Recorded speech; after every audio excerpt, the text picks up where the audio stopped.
Welcome to our deep dive into Chigozie Obioma's The Fisherman. I'm really excited to get into this book, and especially because you all sent in some specific excerpts. And I think that's really smart, because with this book especially, it's all about the little details, the characters that really make it come alive. Oh, absolutely. And that's what we're going to do today, not just a plot summary, but Hmm. really like getting to the heart of the Agwu family, their lives, their fears, but also like those glimmers of hope, all kind of set against the backdrop of 1990s Nigeria. Yeah, I love that. It's like we're putting a puzzle together, and each passage you've picked out is like a key piece. Hmm. So by the end, we'll have this really like complete picture of what this book is about and what life was like in Nigeria at that time. Yeah, and just like with puzzles, get ready for some twists and turns. Some excerpts might seem pretty simple on the surface, but trust me, there's a lot more going on underneath. Okay, so let's jump right in. We open with the Agwu brothers, and they can sense something is off right away. Their father's being unusually silent, and it's so powerful. Like everyone's holding their breath, just waiting for something to happen. What do you think is going on there? It's so interesting how Obioma sets up that family dynamic right from the start. Mm.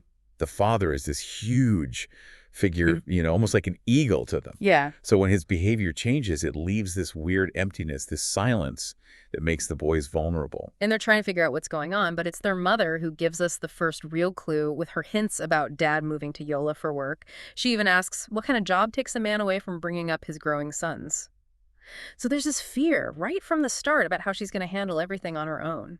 Yeah, and that's where the whole idea of time in the novel gets really interesting. Yeah. For the boys, it's not just about seasons anymore. It's about this feeling of change and loss. They Mm. actually start to miss the past. They say, no day was worthy of remembrance. It was simpler then, and now that simplicity is gone. Yeah, it's a huge shift for them. Yeah. And then to make things even worse, we jump to this excerpt where they're playing football, they accidentally break a window, and this doctor chases them, and suddenly football is banned. And I think that scene is so brilliant because it mirrors the bigger changes happening in their lives. Yeah. Just like their father's absence brought all these restrictions, and fear, something as innocent as playing football, leads to the same thing.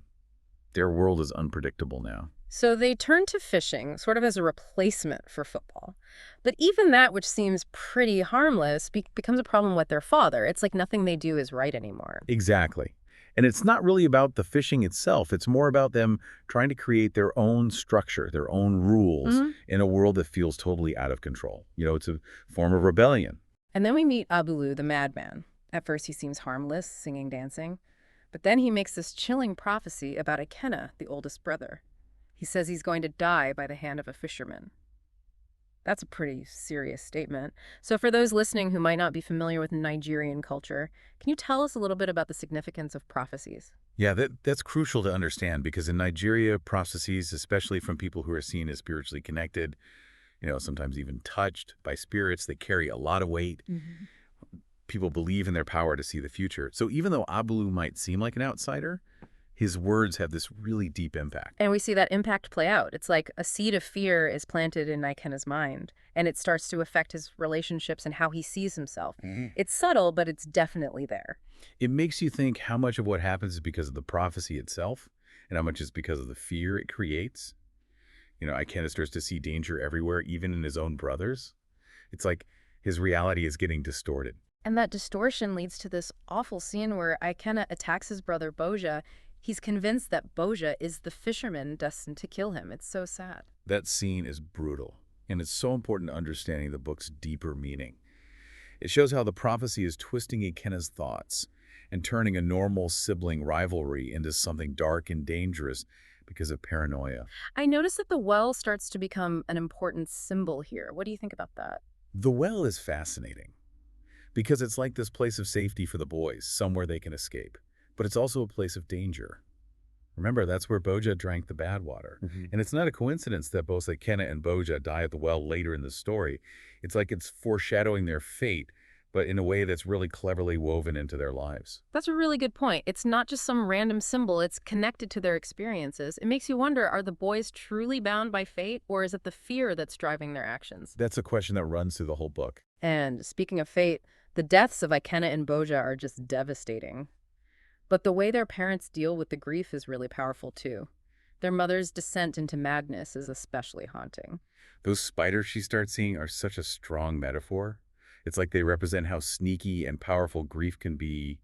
Like it traps her in this web of delusion where she sees threats everywhere and can't let go of her sons.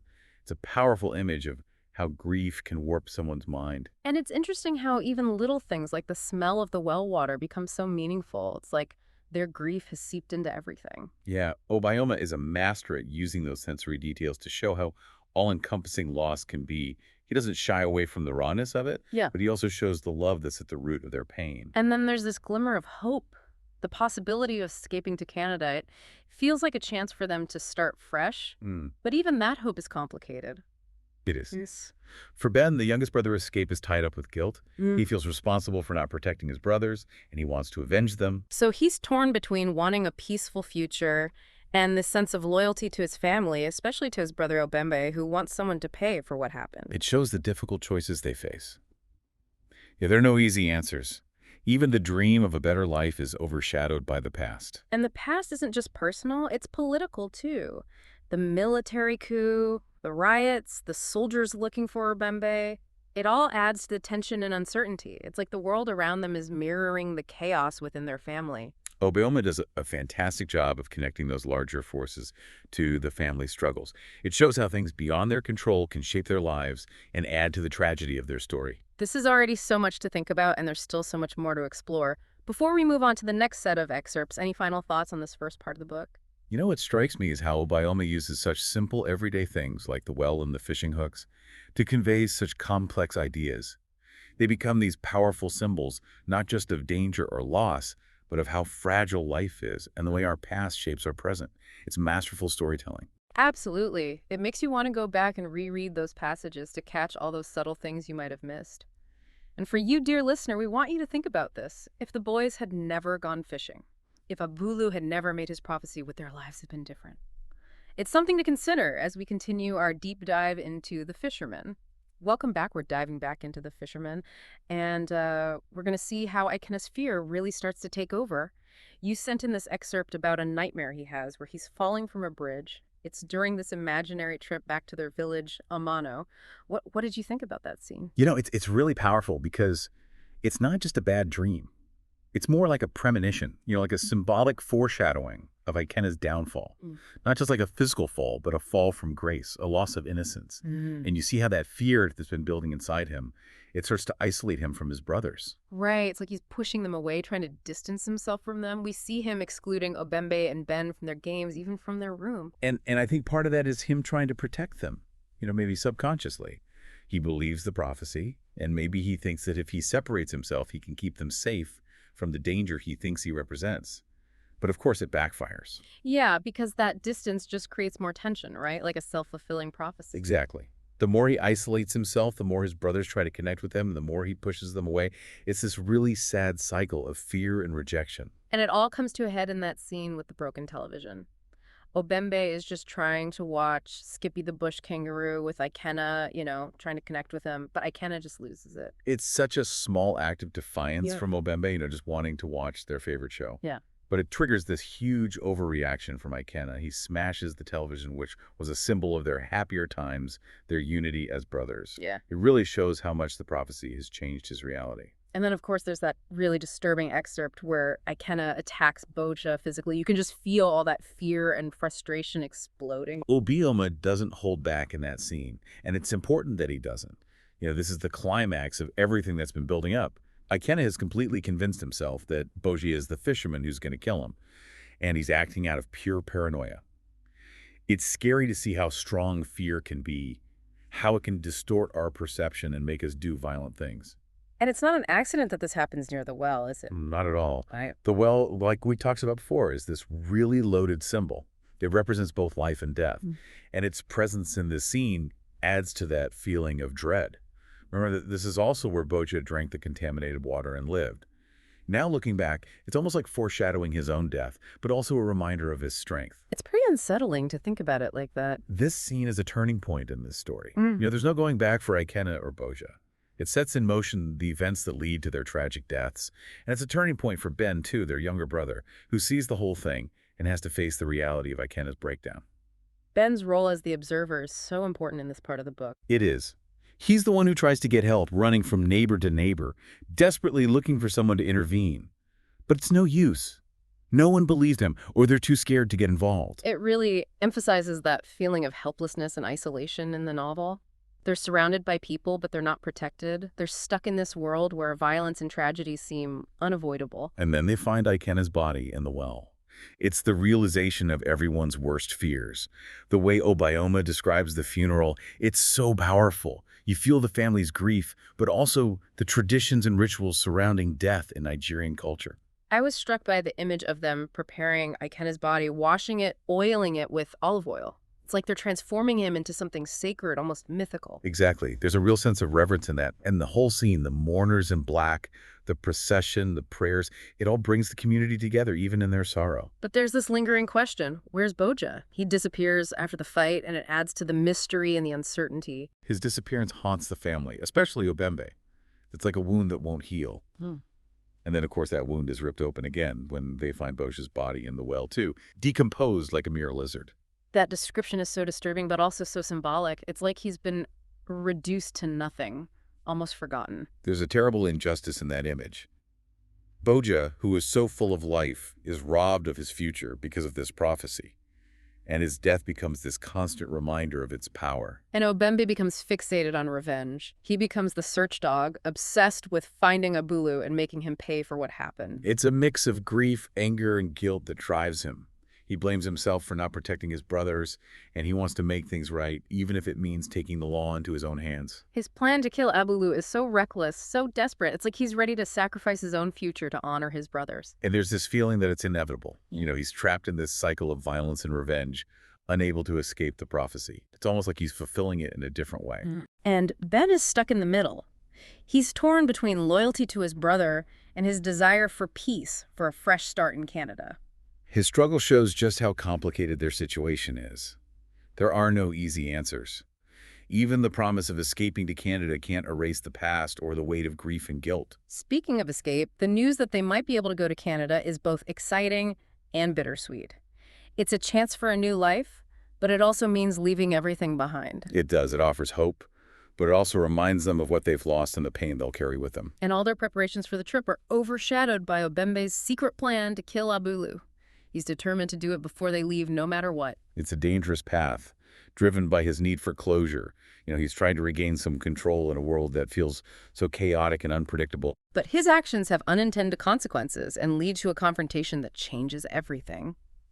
And that, dear listener, is where we'll leave you for now. When we come back, we'll dive into the final part of The Fisherman and explore what happens to Ben and his family. Welcome back to the final part of our deep dive into The Fisherman. We left off with Ben facing this impossible choice. Does he support Obembe's plan for revenge or hold on to the hope of a new life in Canada? And this is where the story gets even darker. Obembe, completely driven by his determination, sets out to confront Abulu. And he's armed with fishhooks as weapons. It's a chilling image, isn't it? Those things that were once connected to good times, childhood innocence and brotherly bonding. They're now tools of violence and revenge. Yeah, it's like everything good has been twisted and poisoned by that prophecy. Exactly. And Obembe's transformation is so heartbreaking. He's not that curious boy we met at the beginning anymore. He's consumed by grief and rage, changed into someone who can inflict terrible pain. And Ben, even with his doubts, follows him.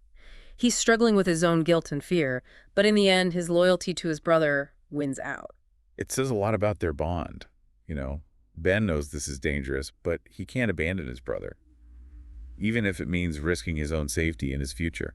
The actual confrontation with Abulu is really unclear. We don't know exactly what happens, just the aftermath. And the fact that Obioma leaves it to our imagination makes it even more disturbing.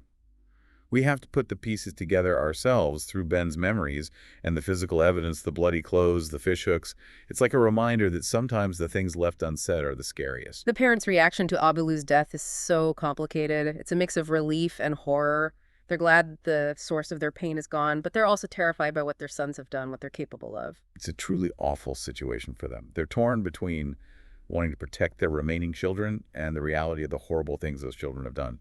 And then on top of everything else, there's all the political turmoil happening around them, the coup, the riots, The soldiers looking for Obembe. It's like the chaos in the world is mirroring the chaos within the family. It's a powerful way of showing how those bigger social and political forces can impact people's lives. Hmm. It adds this layer of inevitability to the story. Like no matter how hard we try to escape our fate, it catches up to us. The last scene with Obembe running off into the night is both sad and hopeful. He's running from the law from his past, but it also feels like he's running towards something unknown. Yeah, it shows how resilient he is. He's alone carrying the weight of his experiences and the memory of his brothers, but there's still a little bit of hope there. Maybe he can build a better life for himself. And Ben is left behind to pick up the pieces. He's lost two brothers, his other brother is gone, and his own future is uncertain. But he's also had to face some really tough things about life and death, love and loss, guilt and forgiveness. It's a lot for a young boy to deal with, but it's also shaped him in profound ways. Obioma doesn't give us easy answers or simple endings, does he? He leaves us with this ambiguity, this open question about what will happen to Ben and his family. And that's what makes The Fisherman such a powerful and haunting book. It sticks with you long after you finish reading it, making you think about your own beliefs, your own choices, and your own capacity for both love and violence. It reminds us that even in the darkest times, there's always hope, even if it's just a tiny glimmer. And it shows the power of storytelling to help us understand the human experience in all its messy, complicated glory. It truly is an incredible book. And Obayoma's dedication, where he thanks everyone who helped him tell this story, is a good reminder that even the most personal and painful stories often come from connection and shared experience. That's a great thought and a perfect way to wrap up our deep dive. We've explored the depths of The Fisherman, but the story doesn't end here. It stays with us, inviting us to think about its themes, its characters, and its powerful message about what it means to be human. Thank you for joining us on this journey. Until next time, keep exploring, keep asking questions, and keep looking for those moments of insight that make life so rich and meaningful.